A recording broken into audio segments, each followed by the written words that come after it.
नमस्कार दोस्तों। जैसा कि आप सबको पता है कि यूपी पीसीएस और यूपीएससी दोनों ही एग्ज़ाम्स अब बहुत नज़दीक आ चुके हैं।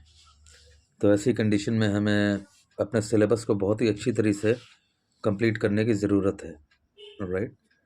सो इन सच ए सिनेरियो हम क्या करें कि इतने कम समय में हमारा पूरा का पूरा सिलेबस पूरी तरह से कंप्लीट हो जाए। तो इसके लिए हमें बहुत ही सिस्टमेटिक अप्रोच में के साथ अपने सिलेबस को एंड करना होगा या काम करना होगा उसके ऊपर, ठीक है। इसी अप्रोच को लेते हुए आज से हम लोग ज्योग्राफी के सिलेबस को स्टार्ट कर रहे हैं, जहाँ पे ज्योग्राफी और एनवायरनमेंट इसको पूरी तरह से हैंडल किया जाएगा और कोशिश रहेगी कि एग्ज़ाम से पहले पहले आपकी सारी चीज़ें कवर करवा दी जाएं in a very short way, right. और इतनी करवा दी जाएंगी कि आप पूरी तरह से चीज़ों को एग्ज़ाम में परफॉर्म कर पाएंगे, राइट। तो टू बिगिन विद ज्योग्राफी, सबसे पहले हम देखते हैं कि ज्योग्राफी की सब ब्रांचेस कौन कौन सी हैं, ठीक है। ज्योग्राफी के अंदर में आती क्या क्या चीज़ें हैं, right. So branches of geography में तीन मेजर ब्रांचेस होती हैं, जिसमें हम बोल सकते हैं physical geography, human geography and regional geography. Okay, physical geography में आती हैं आपकी एस्ट्रोनॉमिकल ज्योग्राफी, जहाँ पे हमें planets and our solar systems को देखना होता है।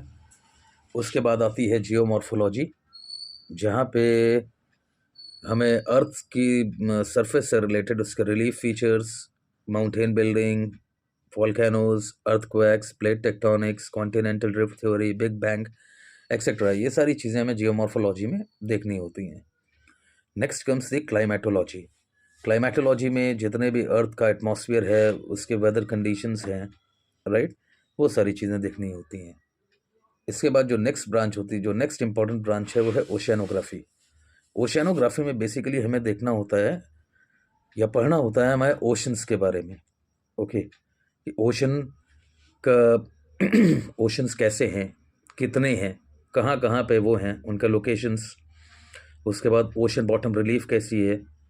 ओशन बॉटम रिलीफ से मेरा मतलब है कि समुद्र के नीचे उसकी उसकी तली के ऊपर what all relief features do we get to see over there, like we see mid oceanic ridges over there, we see a number of other things like mid oceanic mountains and all everything, okay, ठीक है।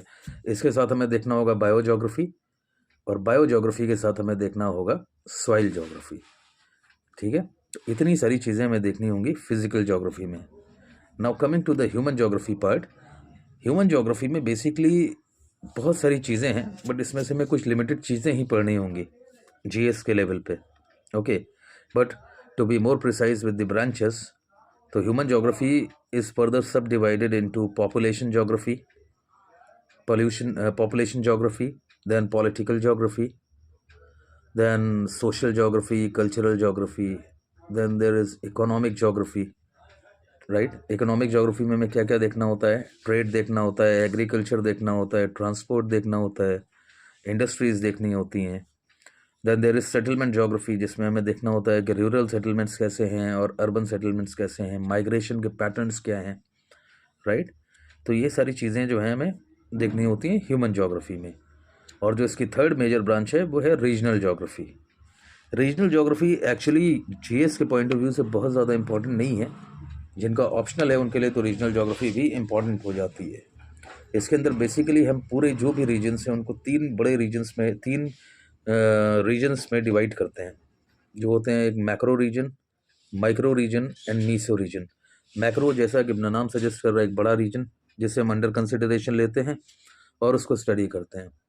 Then comes the micro region. Micro region will be a very small region. For example जैसे हमने ले लिया India, India compared to the world is a micro region. And then comes the meso region. Meso region मतलब जो micro जितना बड़ा नहीं है, जो मैक्रो जितना बड़ा नहीं है और माइक्रो जितना स्मॉल नहीं है, right. So these are the branches of geography, ठीक है।